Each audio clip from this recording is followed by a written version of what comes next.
Allora, non solo registi e attori, ma anche addetti ai lavori qui all'Hot Corner. Oggi abbiamo Jacopo Chessa, direttore della Veneto Film Commission. Ciao Jacopo. Ciao.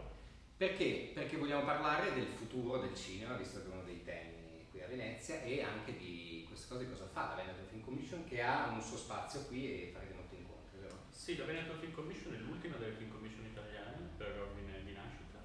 È una fondazione a partecipazione regionale ed è, diciamo, l'ente di promozione del territorio veneto attraverso l'audiovisivo e di attrazione di investimenti, produzioni, internazionalizzazione della filiera Che è audiovisiva. nata, perché ultima, perché è nata quando? È stata fondata l'anno scorso. Ah, quindi siamo proprio... Sì, sì. Si è dotata di uno staff e di un direttore solo quest'anno dopo un bando che era stato aperto un anno fa circa. E quindi è la vostra prima Venezia, questa addirittura? Come staff, come fondazione operativa sì. Sì, sì.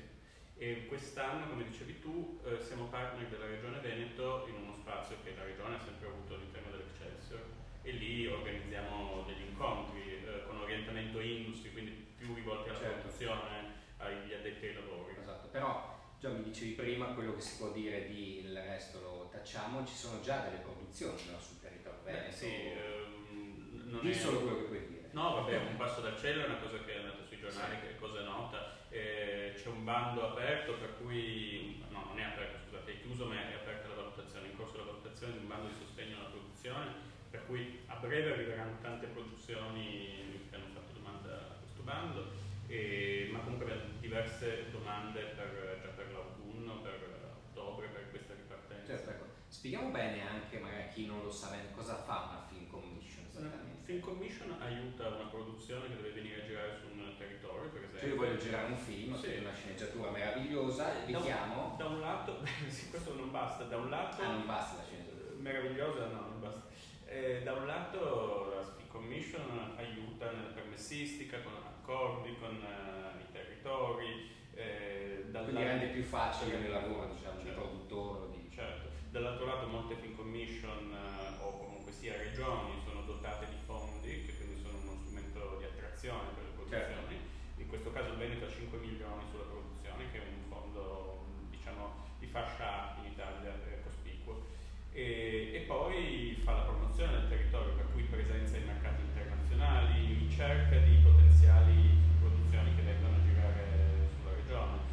Quest'ultima parte di cui stavo parlando ovviamente negli ultimi mesi non si è potuta fare, il canone era chiuso e certo. Venezia è il primo grande festival a cui siamo presenti noi e tanti altri. Certo, tra l'altro Venezia 77 che si apre e si chiude su film girati in Veneto a Venezia, perché abbiamo parlato di Molecole di Sera l'altro giorno e Mordini, quindi anche quelle sono passate al Film Commission. No, in realtà non esistivano ancora operativamente e quello di Sera è stato girato durante il lockdown, in realtà in un modo senza l'appoggio della Film Commission. Poi la permessistica su Venezia è gestita dal Comune di Venezia in realtà, ma insomma diciamo che la Film Commission è più organico di strategia. Le grandi Film Commission hanno costruito i propri nomi su questo. Sì, esatto, abbiamo visto la Puglia, Piemonte, Sardegna, sono cresciuti. Certo, ma ce l'hai un film preferito girato in Veneto? Oddio, il terrorista forse. Il terrorista? De Bosio con De Ponte. Direi forse quello. Che era girato? A Venezia, è girato a Venezia, è una storia di resistenza a Venezia, il terrorista appunto un partigiano, un gappista, adesso non mi ricordo come è il primo che mi viene in mente perché Verona o che film sì, no, ce ne sono un sacco, però perché è un film molto strano. Intanto De Bosio è un regista teatrale principalmente, poi quel film lì è tutto invernale in questi canali con la nebbia, è molto particolare come rappresentazione di Venezia, non una Venezia bella, non so come dire. Certo, e tra l'altro c'è diversi paesaggi anche, perché si può passare dal mare alla montagna. Mare, montagna, laguna, lago, fiumi. E quindi i prossimi mesi sarete impegnati a selezionare progetti nuovi? Sì, quello per selezionare progetti con la regione da un lato e dall'altro lato fornire servizi a chi ce li chiede, a seconda ovviamente di quanto è l'impegno produttivo sulla regione. Certo.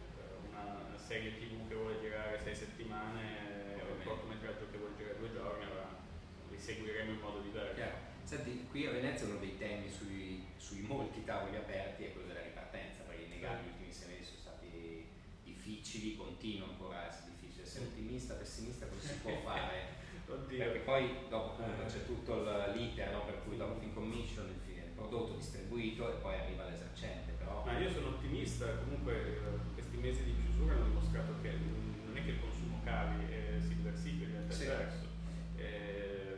Detto questo, io auspico la riapertura a pieno regime delle sale, perché è il modo che mi piace di vivere il cinema, però questa è la mia personalissima opinione.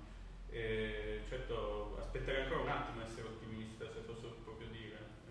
Sulla produzione no, io penso che la produzione ripartirà. Cioè, pensi che comunque si riparte di là, il problema è più alla fine, diciamo. Ma cioè, si secondo me più sulla fruizione, su quegli aspetti lì, infatti le sale sono ovviamente il settore più in crisi dell'intera filiera. Sì, esattamente. Allora, noi ringraziamo Jacopo Chessa, veniamo poi a trovarti allo spazio alla Produce Veneto e alla prossima. Grazie Jacopo.